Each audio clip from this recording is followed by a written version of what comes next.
is good? It's your boy Ty back here with another video. And in this video today, guys, we're going to be going over and talking about all of the new it's only 5 cards, so I can't say all of the new cards, but the 5 new cards added to NBA 2K23 MyTEAM today. 2K did say that like the other Endgame and Invincibles from Season 8 will be available in packs as well, so kind of have to just wait and see what pack odds are like, stuff like that, but I mean, that's kind of what to expect. Diving into this thing. Now, are Endgame is going to have the same 6 animations? I kind of already know, yes, they are. So that's, I don't know, kind of a little bit of a disappointment. I had maybe a little bit of hope, maybe like a 10% chance type of hope that they'd at least change uppers, stuff like that. 2K decided not to. So basically, kind of the common phrase lately is 2K is putting cards in basically skins, and so basically their height, their player model is just kind of a skin for the card, and all of them have the same type of SIGs, same type of animations. Nonetheless, let's dive into it. Started with Penny Hardaway here, who, I mean, the Invincibles at least are getting updated, and they're not all the same. So at least we do have them to look forward to. Penny Hardaway 6'7", 6'10" wingspan, hotspots from everywhere. Comes with 64 base badges, which is every badge in the entire game. 9 on gold, obviously. You guys can see there. Invincible. Perfect stats. Perfect badges. Can't ask for much more there. 10 to 2 eyes, 100 to Carlos. The board does get the D Rose base. That's Amen Thompson base.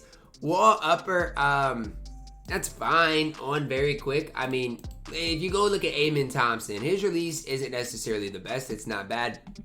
He has the Steph Curry upper. The D Rose base, it's not my favorite. It's not bad though. Wall upper, we'll see what that's like. Normal leaner, MJ dribble style. Francis size up, Asta slide, day move on the back. I mean, his SIGs are basically that of an endgame. Okay, I'm just saying it. His release isn't, but his dribble SIGs are. I would like to see him get the Infi slide, which is the Luka Doncic normal step back, something like that. And he does have the normal leaner, so he's a little different from the end games. I do think Penny Hardaway is going to end up in that 5, 6, 7 range at that point guard position. Card is going to be really solid in my team.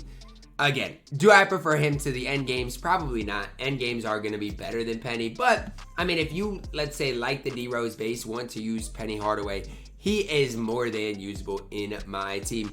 Grant Hill up next, 6'8", 6'11", wingspan, hotspots from everywhere. Only 62 base badges, so he is missing a couple. 55 on gold, missing mismatch expert. I don't know why, okay? Why are they not giving him mismatch expert? I don't know. I don't understand, but doesn't come with it. Probably gonna have to apply it to him. Obviously, perfect stats, perfect badges outside of that, perfect tendencies. Seth Curry base with the Tony Kukoc upper.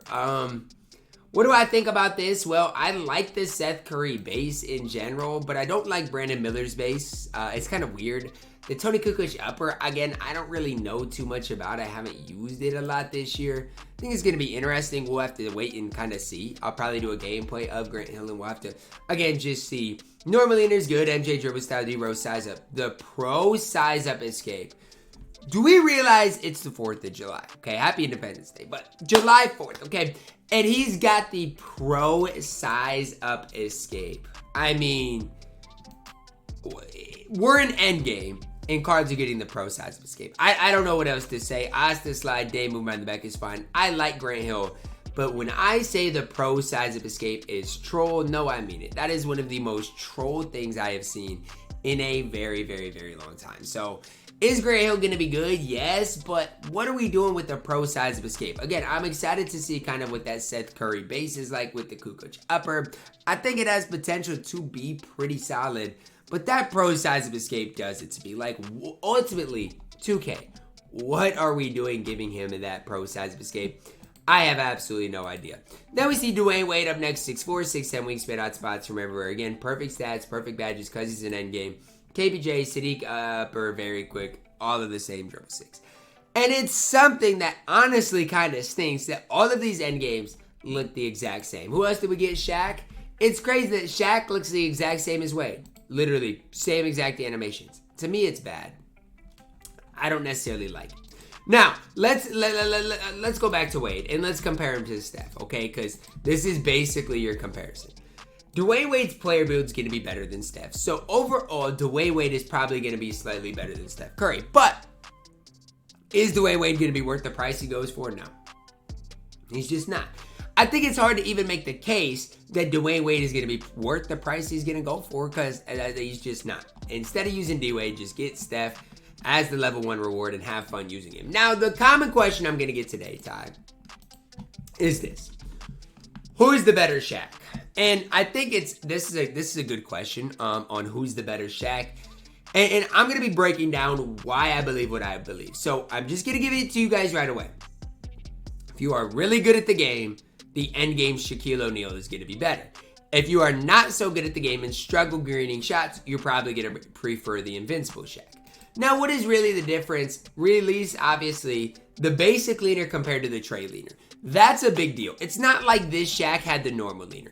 If this Shaq had the normal leaner, I wouldn't really be talking about it or making a big deal about it. But the basic leaner absolutely stinks. So the end game has definitely an advantage there. The Garland size is fine. Kobe size of escape is fine. The real only difference here is the moving crossover number 1. Russ Westbrook is really good for moving crossover. And then the Asta slide number 2. So those are the things, obviously, that do change a little bit. I do think the end game Shaq becomes probably a top 3 or so end game power forward in the game.